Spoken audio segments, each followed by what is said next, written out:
दिन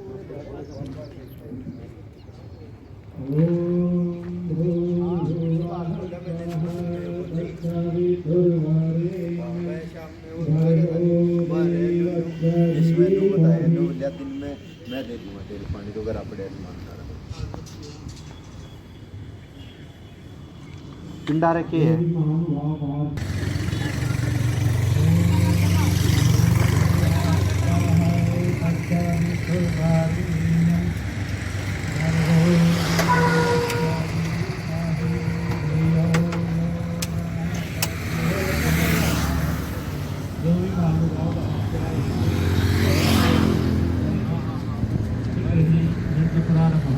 होने जा रहा है।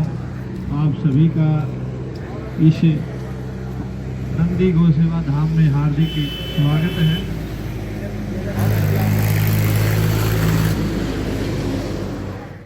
सीधत चम्मच रख दो।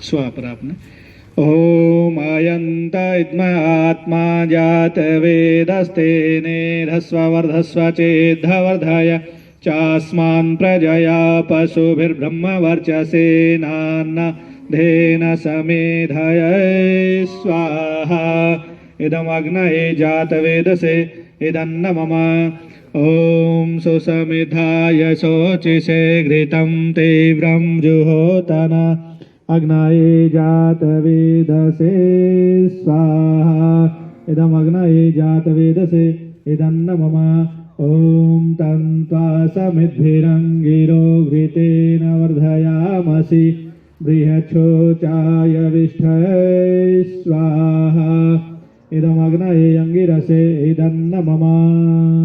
अब आप 5 घी की आहुति डालेंगे स्वाहा पर, ऐसे घुमा घुमा करके। ओम आयंत इद्मात्मा जात वेदस्तेने ह्रस्ववर्धस्व चेद्धवर्धय चास्मान् प्रजया पशुभिर्ब्रह्मवर्चसेनान्न समेधय स्वाहा इदमग्नये जातवेदसे इदन्न मम।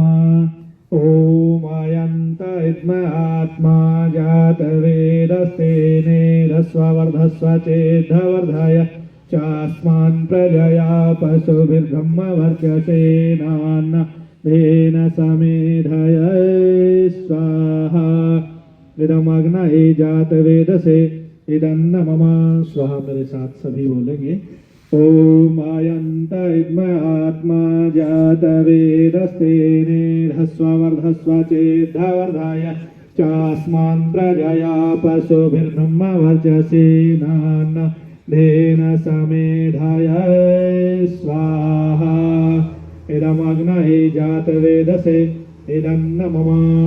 ओम आयंत इद्मात्मा जात वेदस्तेने ह्रस्ववर्धस्व चेद्धवर्धय चास्मान् प्रजया पशुभिर्ब्रह्मवर्चसेनान्न समेधय स्वाहा इदमग्नये। बहुत कुछ आपको देगी। और आज इस सफीदों के इस कस्बे में, इस शहर में जो बीड़ा आप सब ने मिलकर के हमारे चेयरमैन महोदय की अध्यक्षता में उठाया है, और निश्चित रूप से हम इनकी इस अध्यक्षता को नीचे नहीं झुकने देंगे। हम एक आदर्श स्थापित करेंगे कि हाँ, आप जा करके देखो सफीदों की नंदीशाला, ये पूरा हरियाणा कहे, ऐसा संकल्प हम सब ने लिया और इस काम को हम करके हटेंगे। तो आप भी अपने जीवन में संकल्प की आहुति डालेंगे। आगे जो बैठे वो संकल्प ले लेंगे मन ही मन और आहुति डालेंगे। ओम विश्वानि देव सवितर्दुरितानि पराशुव यद्भद्रं तन्नयाशुव स्वाहा। ओम विश्वानि देव सवितर्दुरितानि पराशुव यद्भद्रं तन्नयाशुव स्वाहा। ओम विश्वानि देव सवितर्दुरितानि पराशुव यद्भद्रं तन्नयाशुव स्वाहा। दूसरे लोग आ जाएंगे, आप लोग पीछे बैठ जाएंगे। देव वयुनानि विद्वान् युयोधस्मज्जुहुराणमेनो भूयिष्ठान्तेन उक्तिं विधेम स्वाहा। ॐ अग्नेन यसुपथाराय अस्मान् विश्वानि देव वायुनानि विद्वान् युयोधस्मज्जुहुराणमेनो भूयिष्ठान्तेन उक्तिं विधेम स्वाहा। दूसरे लोग आ जाएंगे। प्रतिबद्ध है आप लोग सब युवा साथी इसमें आहुति डाल रहे हैं। आप लोग भी संकल्प ले लेंगे कि आज से ये बुराई मैं त्याग रहा हूँ और ये अच्छाई, एक संकल्प अपने लेना है कि ये नंदीशाला से कम 10 व्यक्तियों को जोड़ करके मैं चलूंगा, 10 युवाओं को जोड़ करके चलूंगा। आप कह रहे कि जी कर्मचारी ओम त्र्यंबकं यजामहे सुगंधिं पुष्टिवर्धनम् उर्वारुकमिव बन्धनात् मृत्योर्मोक्ष्यमामृतात् स्वाहा। ॐ अग्नेन यसुपथाराय अस्मान् विश्वानि देव वायुनानि विद्वान् युयोधस्मज्जुहुराणमेनो भूयिष्ठान्ते नमोक्तिं विधेम स्वाहा। दूसरे लोग आ जाएंगे। भाई श्रवण गर्ग जी का तहे दिल से हार्दिक धन्यवाद करता हूँ और भाई साधुराम बंधु जी, शिवचरण कंसल जी, मुकेश गिरी जी, जो सभी मंचासीन हैं, उनका दिल की गहराइयों से हार्दिक स्वागत और आप सभी बंधुओं का भी बहुत बहुत धन्यवाद जो आपने अपना कीमती समय नंदीशाला पहुंचकर इस विशेष पर्व पर दिया। अच्छा लगा जब आचार्य जी हवन करा रहे थे और इन्होंने हम सबको एक संकल्प लेने के लिए कहा कि इस नंदीशाला से स्वयं जुड़ें और कम से कम 10 व्यक्तियों को और जोड़ें ताकि हम तन मन धन समर्पण भाव से नंदीशाला की सेवा कर सकें। ये हमारा सबका सामूहिक सामाजिक कर्तव्य बनता है कि हम यहाँ समर्पण भाव से आएँ और यहाँ का कार्य सुचारू रूप से करें और भाई दीपक चौहान और इनकी टीम का कंधे से कंधा मिलाकर इनका प्रोत्साहन बढ़ाएं। बहुत बहुत धन्यवाद। जय श्री राम, जय गौ माता।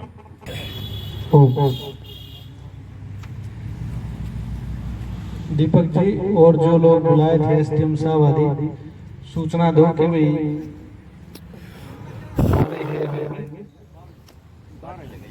अच्छा बात चलेगी। और भी जो लोग बुलाने उनको बुला लेंगे। एक बार आप सभी लोग हैं तो आपके अंदर वो सामर्थ्य नहीं है, तो इसलिए परमात्मा ने जो सामर्थ्य इस दुनिया में दिखाया है आपको, तो उसका धन्यवाद करना चाहिए अपने को। और आपको 24 के 24 घंटे परमात्मा ने दिए हैं, परंतु आप 1 मिनट भी नहीं देते। तो कम से कम 24 के 24 घंटों में से आप परमात्मा के लिए, भगवान के लिए 2 मिनट दे दो, 3 मिनट दे दो, 5 मिनट दे दो।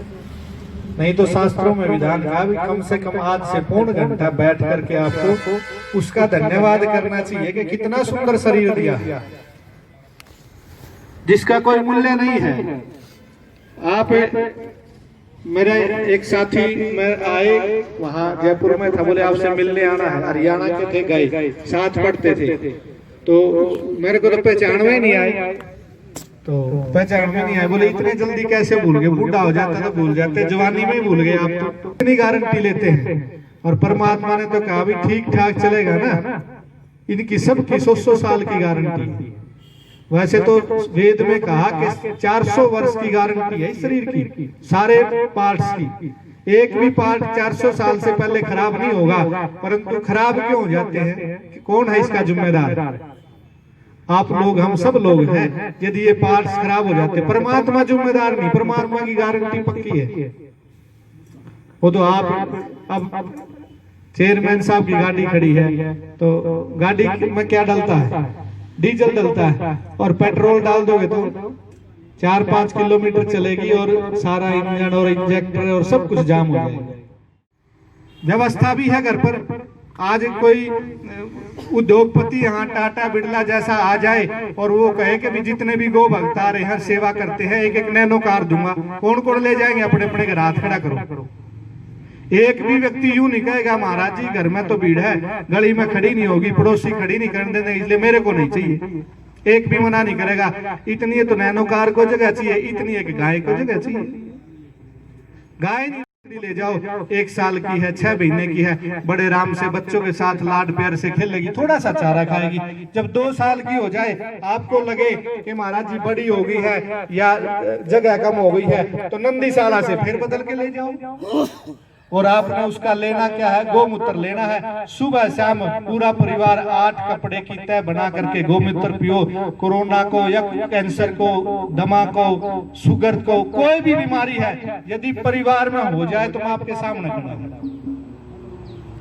और ये गारंटीड इलाज है। आपको गारंटी का इलाज देने वाले और हॉस्पिटल चिकित्सालय नहीं मिलेंगे, परंतु मैं निवेदन करता हूं, आपका परिवार यदि 6 महीने से, साल से गोमूत्र का आचमन कर रहा है, गोमूत्र आप ग्रहण कर रहे हैं, तो एंटीबायोटिक औषधि है। दुनिया में 2 ही एंटीबायोटिक वस्तु हैं, एक तो हल्दी है और एक जो प्रकृति से पैदा होती मिलती है। वैसे तो गोलियां भी बनाई हुई है, कैप्सूल भी बनाए हुए हैं, परंतु हल्दी और गोमूत्र एंटीबायोटिक है। आपके शरीर में जाएंगे, आप शुद्ध हल्दी, बाजार की मैं जिम्मेदारी नहीं लूंगा, यदि शुद्ध हल्दी हाथ से पीस करके भी यदि आप खाते हो ना, तो भी बीमार नहीं होंगे।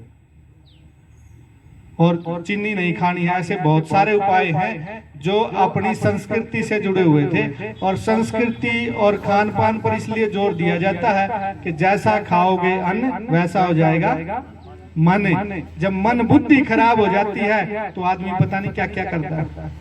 तो इस चीज को ठीक रखने के लिए यदि आप इस चीज को पर्याप्त रूप से लोगे, ठीक रहोगे, मन बुद्धि स्वस्थ रहेगा, तो फिर आप भाग भाग करके गाय घर में रखोगे, नंदीशाला, और इनमें जाकर के सेवा करोगे।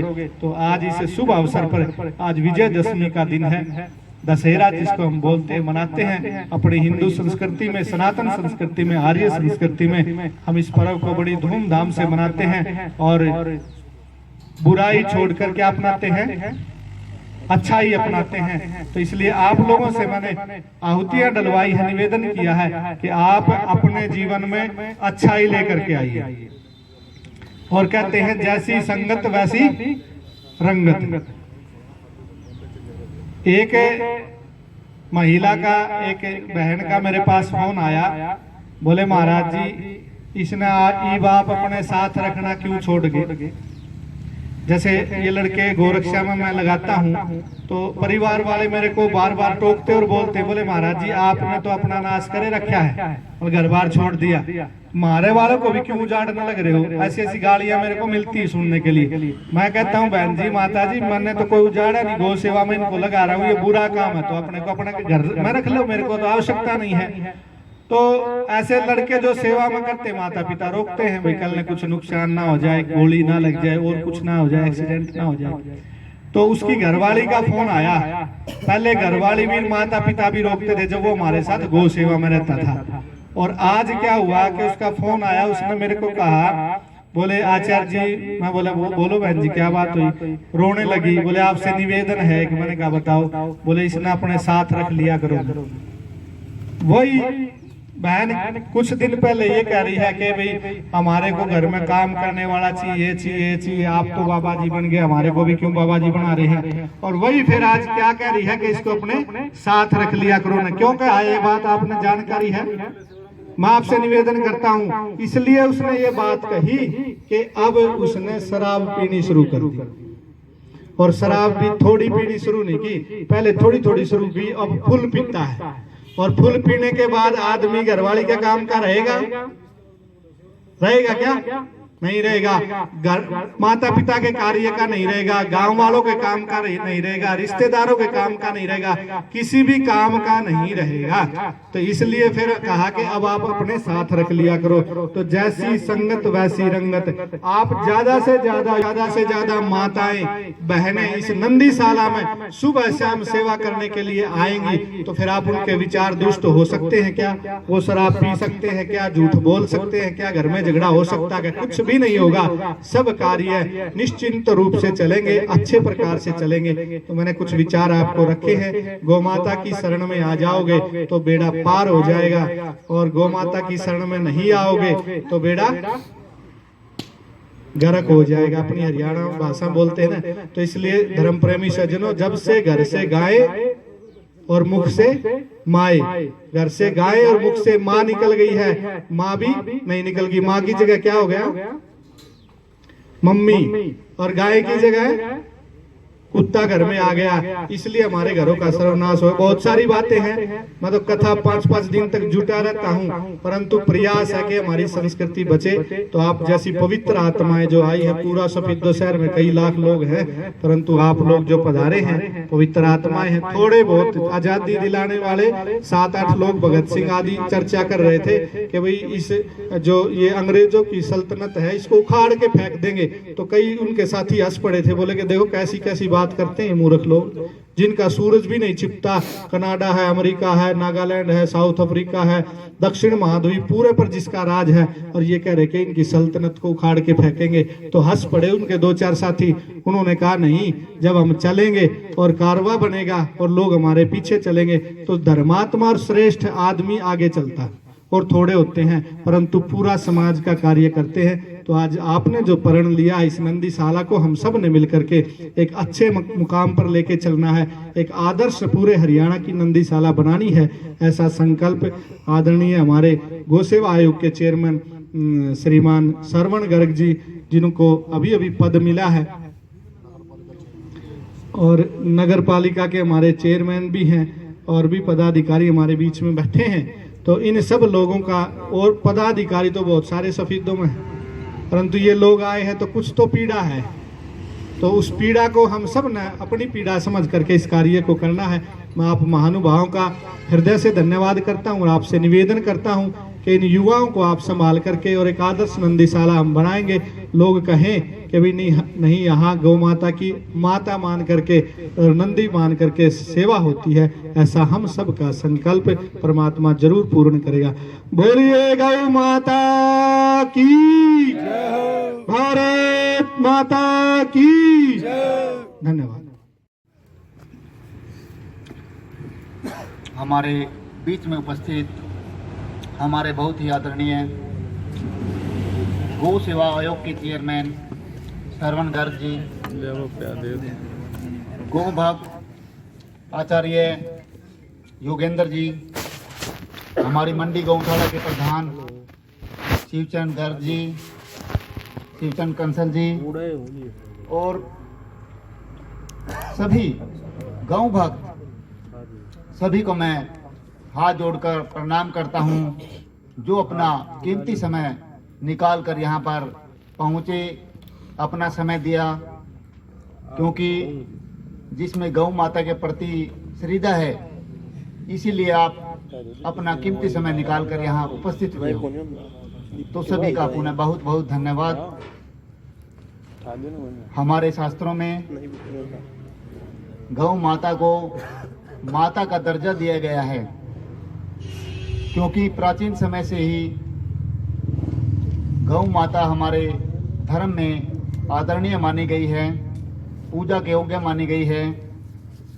और इसके साथ ही यह है हमारे स्वास्थ्य के लिए अमृत दूध के रूप में हमें प्रदान करती है। हम सभी का ये कर्तव्य बनता है, परमपिता परमात्मा ने जितने भी जीव इस धरती पर उतारे हैं, उन सभी की सेवा करना। कोई जीव भूखा न रहने पाए। और गौ माता तो हमारा पालन पोषण करती है प्राचीन समय से ही। प्राचीन समय से ही इसको एक आदर्श सूचक शब्द गौ माता का नाम दिया गया है। प्राचीन काल से ही हमारे घरों में पहली रोटी गौ माता के लिए नाम से निकाली जाती है, और आज भी वो परंपरा लगभग सभी घरों में चली हुई है।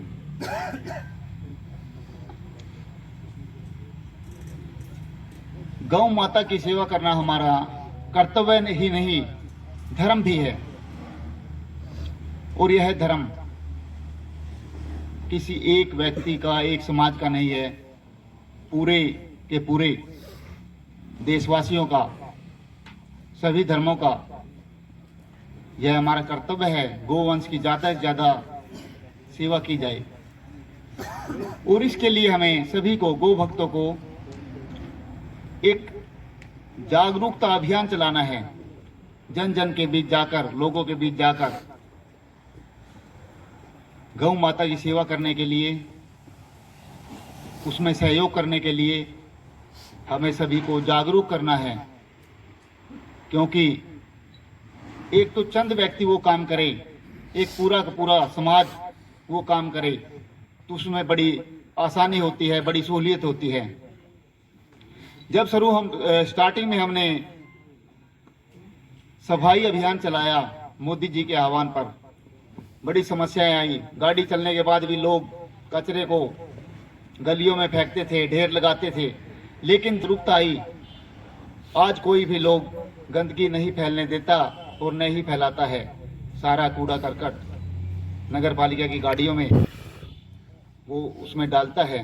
और आज शहर में सफाई की व्यवस्था के कारण मच्छर मक्खियाँ बहुत कम हैं, गंदगी बहुत कम है। इसी तरह यदि हम जागरूकता फैलाएंगे तो सफीदों के सभी नगरवासी इसमें बढ़ चढ़कर सहयोग देंगे और कोई भी गोवंश भूखा नहीं मरेगा। चारे की पूरी व्यवस्था होगी और हर प्रकार से जो भी गौ माताओं के लिए आवश्यक खाद्य चीजें हैं उनकी कोई कमी नहीं रह पाएगी। 20-20, 50-50, 100-100 साथी और जोड़ो, क्योंकि माँ दुर्गति में और बच्चा सुखी रह जाए, ऐसा हो सकता है क्या कभी? माँ भी सुखी हो, बेटा भी सुखी हो तो ज्यादा बढ़िया रहता है। परम आदरणीय आज की सभा के सभापति आचार्य योगेंद्र जी, जिन्होंने हरियाणा के अंदर नौजवान लोगों को, बच्चों को एक दिशा दी, अपने धर्म से, अपनी संस्कृति से, अपनी गौ माता से, अपने मान बिंदुओं से जुड़ने के लिए प्रेरणा दी। और उसका परिणाम है कि पूरे हरियाणा नहीं, उत्तर भारत के अंदर अनेकों युवा अपनी पढ़ाई करते हुए, अपने घर के कार्य करते हुए भी गौ माता की सेवा में जुटे और गौ तस्करी पर बहुत रोक लगी और गौ माता की सेवा पर भी इन्होंने बहुत काम किया। मैं हार्दिक अभिनंदन करता हूं। इनके साथ साथ हमारे जींद जिला के संरक्षक आचार्य जी, परम मुकेश जी, परम गौभगत हैं, हार्दिक अभिनंदन। हमारे नगर पालिका के चेयरमैन भाई सेवाराम जी, अभी इनको आपने सुना तो इनके बारे में ये बताने की जरूरत नहीं कि गौ भक्ति इनके अंदर कितनी है। मैंने सरल सौम्य स्वभाव इनका देखा है, किसी से उड़ते नहीं, अपने काम से काम, मतबल से मतबल। और गौ सेवा के लिए जब से यह नंदीशाला बनी है, इस नंदीशाला में, शहर की गौशाला में, मंडी की गौशाला में, चिकित्सालय में, जहाँ भी होता है गौ सेवा का काम, उसमें ये सर्वप्रथम रहते हैं और जीवन भी सादगी का है। मैं हार्दिक अभिनंदन करता हूँ और ये पहले भी योगदान देते रहे और आगे भी योगदान देंगे। और भगवान से प्रार्थना करता हूँ कि वो 100 गुना 1000 गुना बढ़ के इन पे वापस भी आता रहे। इन्हीं के साथ साथ हमारी सफीदो गौशाला के, मंडी गौशाला के प्रधान भाई शिवचरण जी, मेरे ख्याल 62-63 साल की उम्र है, सुबह 4:30-5 बजे के बीच में गौशाला में पहुंच जाते हैं। बीच में दिन में अपना काम करते हैं, सारा काम सुबह का निपटवा के आते हैं, फिर शाम को 4-5 बजे पहुंच के जब तक काम समाप्त नहीं होता तब तक वहीं रहते हैं और गौ माता के बारे एक एक गांव का ध्यान करते हैं। इनका हार्दिक अभिनंदन। इन्हीं के साथ साथ भाई अरविंद जी और इस नंदीशाला के प्रधान भाई दीपक चौहान जी, सौरभ जी कुनाल जी और दीपक जी की टीम, साथ में नगर पालिका से जो कर्मचारी यहाँ हैं, गौ रक्षा दल के विभिन्न गांवों से, विभिन्न स्थानों से जो भी कार्यकर्ता आए हैं, सभी का हार्दिक अभिनंदन। यहाँ की प्रेस का और भजन मंडली का, जिन्होंने बहुत बढ़िया ढंग से एक गौपुत्र की कथा हमें सुनाई कि सारी उम्र कमा के दिया और बाद में कसाई को बेच रहा है, उसके परिणाम क्या होंगे और कैसी दशा होगी उसके बारे में सब बताया। इसलिए उनका बहुत बहुत धन्यवाद। हम सभी गौ भगत दिन रात एक ही चिंता में रहते हैं कि गौ माता सड़कों पर ना हो, गौ माता को कसाई ना उठा के ले जाए, गौ माता तड़फे ना, गौ माता को चोट ना लगे। और मेरे ख्याल से हरियाणा के अंदर गौ भक्तों की संख्या कम नहीं है। और जिस प्रांत का मुख्यमंत्री स्वयं गौ भगत हो, सरकार गौ भगत हो, उसका परिणाम मैं बता रहा हूं। सबसे पहला कानून हरियाणा की विधानसभा में हरियाणा के मुख्यमंत्री जी ने, जब विधानसभा का अधिवेशन शुरू हुआ तो गौ रक्षा अधिनियम सबसे पहला कानून पास किया और तस्करी करने वाले को 10 लाख रुपए का जुर्माना और 1 साल की कैद। ये हरियाणा का नहीं, पूरे देश का सबसे सख्त कानून है। 7 साल, हाँ, 1 साल की कैद, ये सबसे सख्त कानून है। ये माननीय मुख्यमंत्री जी के नेतृत्व में सबसे पहले लागू, परिणाम आना ही था। कांग्रेस के 70 सालों में उस ओर ध्यान नहीं दिया। उत्तर प्रदेश के अंदर अन्य स्थानों पर जहां भी गौ तस्कर थे, चाहे वो पंजाब में थे, वो निर्वधन रूप से गौ माता को यहाँ से उठा कर ले जाते थे, कत्ल खानों के लिए कत्ल करते थे और मांस बेचने का धंधा करते थे। आचार्य जी के नेतृत्व में, आचार्य बलदेव जी के नेतृत्व में, जिन्होंने इस क्षेत्र में बहुत प्रेरणा दी, बहुत लोगों को खड़ा किया, बहुत लोगों को उनके जीवन से ही प्रेरणा मिली। निरंतर प्रयास चल रहा था, परंतु यह है जब चारों तरफ से खुली छूट हो और सरकार का साथ ना हो तो समस्या आती है। परंतु अब आपको एक शुभ सूचना और दे रहा हूं। काऊ टास्क फोर्स का दोबारा गठन हो रहा है और उस काऊ टास्क फोर्स के अंदर जिला का जो प्रमुख होगा वो डीएसपी होगा, ना कि सब इंस्पेक्टर या एसएचओ होगा, और उसके नीचे की टीम होगी। हर जिला में एक डीएसपी, इसके साथ साथ आईजी या एडीजीपी, कोई भी एक ऐसा अधिकारी तय होगा कि जो उसका चीफ हरियाणा को होगा। और उसमें हम आपको एक नंबर देंगे, आपको कहीं से भी सूचना मिलती है उस नंबर पे साथ दीजिए, डिस्ट्रिक्ट के नंबर पे भी और स्टेट के भी।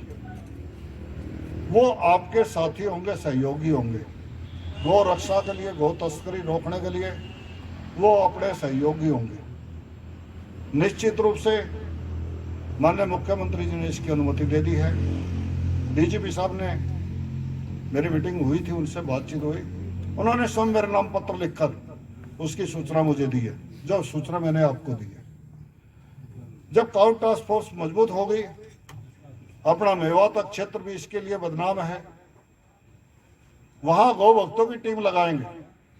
जो गौ भगत अपने गौरक्षक है या बजरंग दल के कार्यकर्ता काम कर रहे हैं, उनके साथ गौ भगत प्रशासनिक पुलिस के अधिकारी भी होंगे और परिणाम भी जरूरी आएंगे।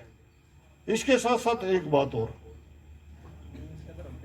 जब गौ माता घर घर में थी तो घर घर में गौशाला थी।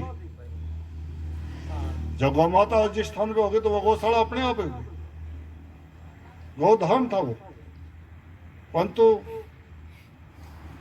उसके बाद स्थिति जो आई, ट्रैक्टर आने के बाद स्थिति आई बछड़ों के लिए, खेती के लिए वो नहीं रही। अब मोटरसाइकिल आई तो बुग्गी में जोड़ते थे, बुग्गी की जगह भी पीछे एक रिक्शा लगा ली, थोड़े बहुत बछड़े उसमें लग के किसान का साथ देते थे। अब इसके साथ साथ जब हमने बहुत साल पहले भैंसों पर ध्यान दिया, गौ माता की थोड़ी सी उसके प्रति भावना कम हो गई, और उसके बाद विदेशों से ले आए। मैं गाय तो नहीं कहूँगा उसको, वास्तव है भी नहीं, और वैज्ञानिकों ने सिद्ध भी कर दिया है। और स्वभाव में नहीं है कोई दूसरे शब्द बोलूं, आप सब समझते हैं, क्योंकि उसका A1 मिल्क है। A1 मिल्क मतलब जहर।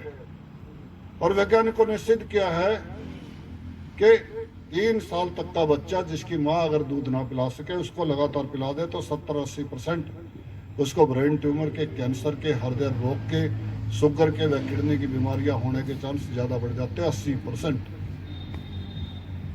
तो अब उसके परिणाम भी आने शुरू हो गए। 2 या 3 के बयान के बाद किसान जिसके पास है, वो किसान जो डेयरी फार्म वाला डेयरी फार्म, उसको सड़क पे छोड़ देता है, क्योंकि वो आगे बयान ही नहीं देती। और जागृति भी फैली है A2 मिल्क के बारे में, जिसको अमृत कहा है। विदेशों में तो A1 मिल्क को, जो सूखा दूध हमारे यहाँ प्रयोग होता है, जिसका दोबारा दूध बना के समाज में निकलता है, आपको भी पता, मेरे को भी पता है कि भाई भारत के अंदर पुनः दूध बन रहा है, परंतु वो दूध विदेशी होता है, उसके अंदर कुछ और मिला के वो तैयार करते हैं। तो उसको व्हाइट पॉइजन कहा है सूखे दूध को, और वो देश प्रयोग नहीं करते उसको। हमारे देशों में, एशियाई देशों में दिखाते हैं, और हमारे लोग खुश होकर उसको दूध मान लेते हैं। तो मैं इस बात पे भी ध्यान करूंगा। जहां तक गौ सेवा योग की है, पिछले 5 वर्ष में 100 करोड़ रुपए का अनुदान दिया है। इस नंदीशाला में भी 10 लाख रुपए आए, और हर साल या हर 6 महीने के बाद भी आते रहे। और व्यक्तिगत रूप से भी सभी गौ भक्तों ने सेवा किया है, और मैं भी उनके साथ ही एक साथी के रूप में कार्य करता रहा। जो मुझसे बड़ा मैंने भी किया, परंतु एक माध्यम के रूप में देने वाला कोई और है, लेने वाला कोई और है। हम तो माध्यम है। भगवान ने दिया है तो आगे गौ माता की सेवा में लग रहा है। तो कभी यह भ्रम मनुष्य को पालना नहीं चाहिए कि मैं दे रहा हूं, क्योंकि वो भगवान ने पात्र समझा, इसलिए योग्य बनाया, तो आगे उसके हाथ में वो छूट दे दी। अब किसी के पास हो और वो ना दे, तो उसमें भगवान का कोई वो नहीं है। उस व्यक्ति के भाग्य ही ऐसे हैं कि उसके हाथ से नहीं छूट पा रहा। यहाँ गौशालाओं में साधन दी, दीपक जी से मेरी बात हुई।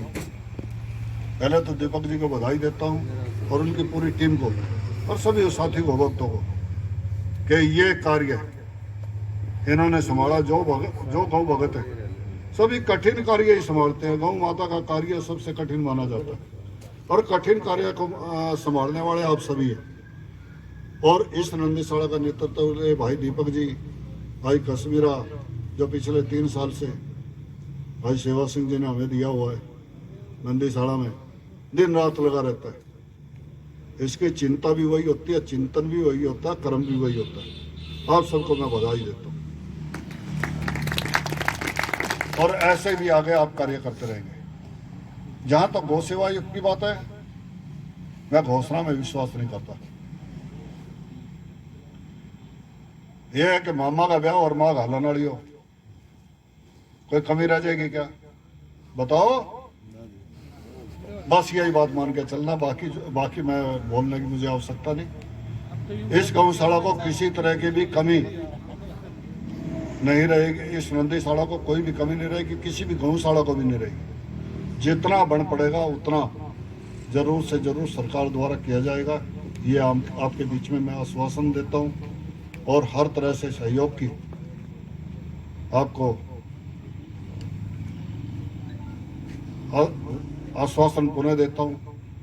किसी भी तरह की पर गौ भगत जी जान से जुड़ जाएं, समाज के लोगों को अपने साथ जोड़ें। समाज के बिना सभी काम अधूरे हैं। अब मैं 100 करोड़ की बात करता हूँ, बहुत बड़ी रकम है। लगती है कि नहीं बताओ? हाथ खड़ा करो जिनको छोटी रकम लगती है,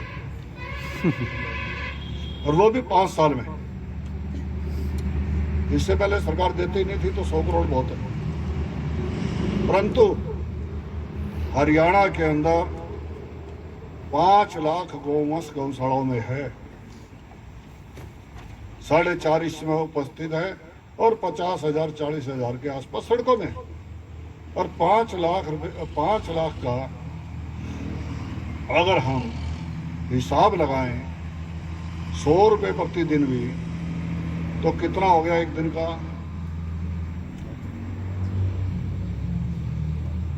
बताओ। 5 करोड़ जी। और एक महीने का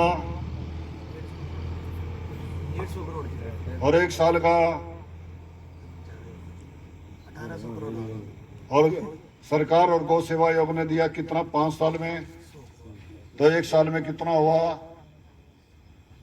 20 करोड़। तो बाकी सब कौन करता है? ये समाज करता है। सरकार का काम यही है कि पंचगव्य प्रशिक्षण दे, गौशालाओं को आत्मनिर्भर बनाने के लिए काम करे, प्राकृतिक आपदा आ गई उसके अंदर भी सहयोग करे, और गौशालाओं के अंदर आत्मनिर्भर बनने के लिए नस्ल सुधार के कार्य पे जोर दे। अब आपको एक और उदाहरण देता हूँ छोटा सा।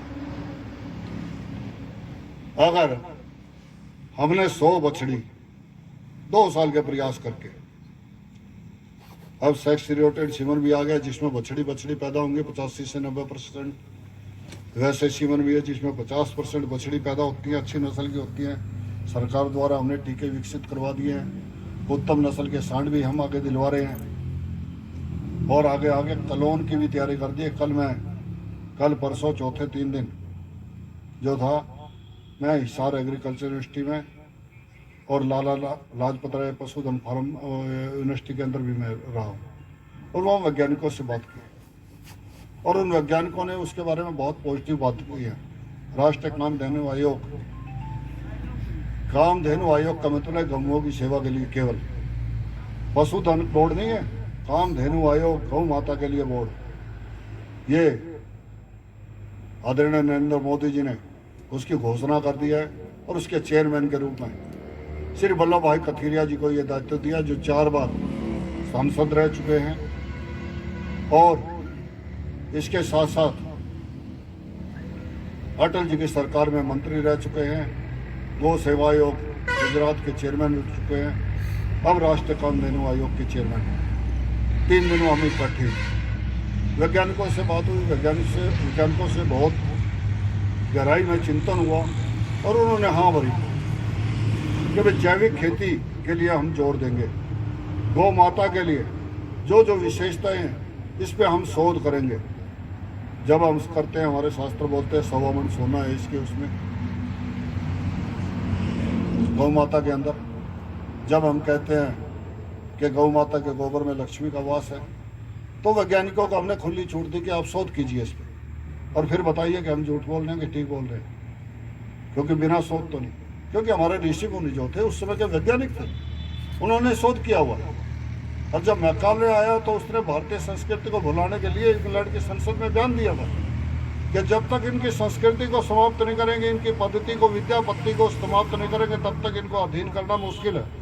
तब ये स्कूलों की शिक्षा आई थी। आज एक बच्चा 5वीं क्लास का था, और एक सीए से भी मैंने बात की एक बार। मैंने कहा बेटे 78 कितने हुए हैं, कितने होते हैं? तो उसने बताया, क्या बताया? 83। दूसरा 5वीं के बच्चे से मैंने पूछा 38 कितने होते? बोले 27। मतलब कहने का ये स्थिति हमारे विद्यालयों की आ गई है। जब हम अपनी संस्कृति के अनुसार अपने बच्चों को संस्कार ही नहीं देंगे, मकाले पत्ती से देंगे, तो हमारे जीवन में मकाले वाले ये बीमारियां आएंगे, मकाले वाले जीवन रहेगा। मकाले वाले भारतीय संस्कृति के लिए तो पैंट कमीज भी ठीक नहीं है। क्यों नहीं ठीक है? कि यहाँ गर्मी सर्दी का मौसम विभिन्न तरह का आता है। इतनी गर्मी के अंदर हम अगर मोटे कपड़े पहनेंगे, हमारा पसीना अंदर ही रह जाएगा और हमारे में बीमारी पैदा होगी। ये सच्चाई है। तो इस प्रकार की अनेकों बातें करते हुए मैं केवल इतना कहूंगा कि ये और शुभकामनाएं भी दूंगा, और ये कहना चाहूंगा कि ये नंदीशाला हरियाणा की सर्वोत्तम नंदीशाला, और उसके लिए हम सब प्रयास करेंगे, और उस प्रयास में मैं भी एक आपका साथी हूँ। जय भारत, जय हिंद, जय गौ माता।